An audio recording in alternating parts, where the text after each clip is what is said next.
सो हे Forbes, कैसे हो आप सब। तो आज हम लोग बिटकॉइन के स्कैम के बारे में बात करने वाले हैं।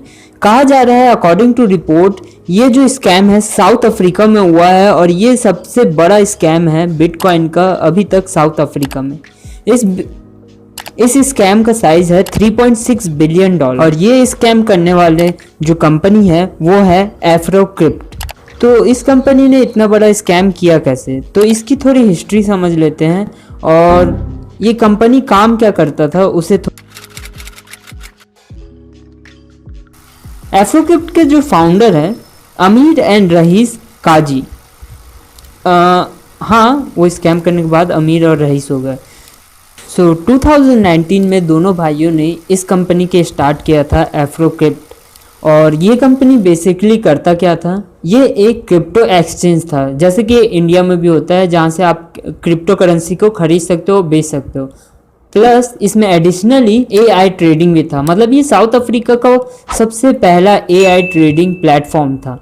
अब AI के तो बहुत सारे एग्जांपल है, कुछ एग्जांपल जैसे देता हूँ आपको। सीरी या एलेक्सा या फिर गूगल असिस्टेंट या फिर टेस्ला, ऐसे कई सारे एग्जांपल हो सकते हैं AI का जो कि आर्टिफिशियल इंटेलिजेंट है जो कि डेवलप हो रहा है। और लेकिन बिटकॉइन एक ऐसा मार्केट होता है जहां डेली प्राइस बहुत ज़्यादा फ्लक्चुएट करता है, वहां पर ट्रेडिंग करना वो भी AI से। सो ये अच्छा आइडिया था भी नहीं क्योंकि हमें पता चल गया स्कैम के बाद। और क्या पता कि ये ट्रेडिंग में AI का यूज़ करते भी हों या ना करते हों, हु नोज़। सो ये स्कैम का पता चला कैसे। सो एक दिन अचानक से एफ्रोक्रिप्ट के COO ने सभी को एक मेल किया।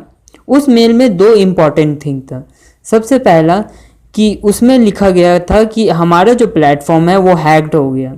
एंड सेकेंड, सभी इन्वेस्टर्स से रिक्वेस्ट किया गया कि वो किसी पुलिस, वकील या फिर लीगल कार्रवाई पे ना करें, वरना जो बिटकॉइन हम जो लाने की कोशिश कर रहे हैं वो आने में और डिले हो जाएगा और लेट हो जाएगा।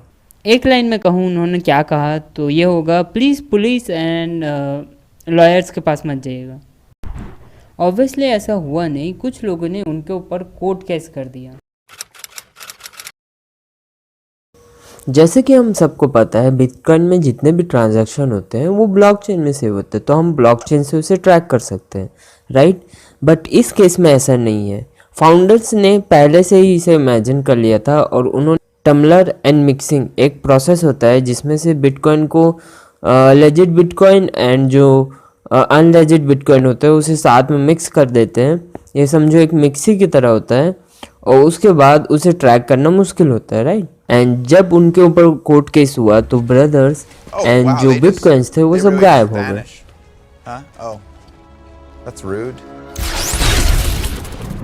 सो इसमें हमारे लिए लर्निंग के लिए क्या है, सबसे पहला तो की लर्निंग ये है, इन्वेस्ट व्हाट यू नो।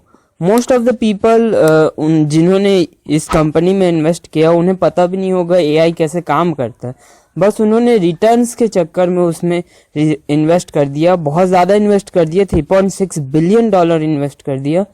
सो ये सबसे पहला की फैक्टर होता है, invest what you know. And second, check the management कैसा है उस कंपनी का, अगर किसी भी कंपनी में इन्वेस्ट कर रहे हो, क्योंकि इस कंपनी के जो CEO थे उनकी एज सिर्फ 20 ईयर्स की थी और उनके भाई जो COO थे उनकी एज 17 साल की थी। तो लैक ऑफ एक्सपीरियंस तो यहाँ हमें देखने ही को मिल रहा है। और थर्ड पॉइंट है, जो क्रिप्टो करेंसी होता है वो मार्केट बहुत ज़्यादा फ्लक्चुएट होता है, तो इसमें इतने ही पैसे इन्वेस्ट करना चाहिए जितना आप अफोर्ड कर सकते हो लूज करना, राइट। और फोर्थ है कि be the part of our community, subscribe and like. मिलता हूँ आपको नेक्स्ट वीडियो में। Thank you so much for watching.